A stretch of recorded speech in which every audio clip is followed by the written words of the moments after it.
It's been well publicised that procurement is on the cusp of a new and exciting phase in its development, one driven by technology. What's perhaps got less coverage is the requirement for talent, and in our view, a complete realignment of the procurement skills base to make that happen.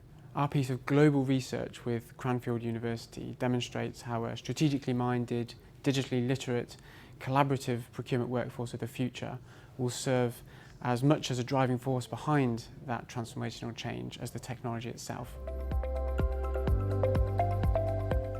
The first key finding of the study was the trend by organisations to put people and the human factors front and centre in 2019. We found that the access to new skills was the highest priority by the largest number of companies. We also found that companies were more likely to seek new skills than trying to adopt new technology when improving business performance. This is really interesting because most of the previous research has actually been looking at the link of technology adoption. However, our research shows that in fact you need to consider both the human factors and technology together.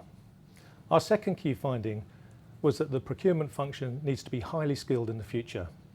We found that soft skills and leadership skills were becoming increasingly important.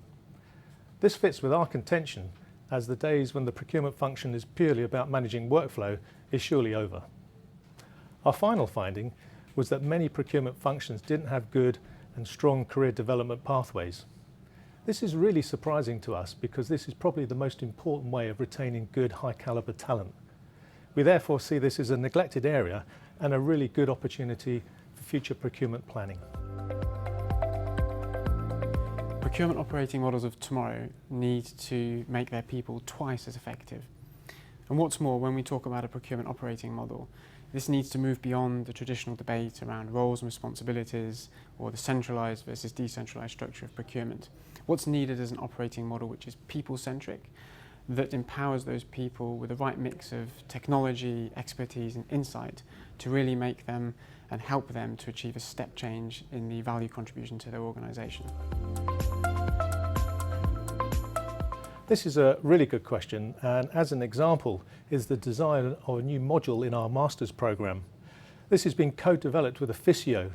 The Cranfield academics provide the theoretical underpinning while Efficio bring in the real-life examples. This is really good for our students because now they experience what it's really like in procurement, not just about cost savings, but a strategic element of the business. More generally, the industry is rife with misconceptions about the value of procurement and misplaced expectations about how technology should work. It's incumbent on procurement leaders of today to position a function which should arguably be an integral career choice of talented, high-flying people.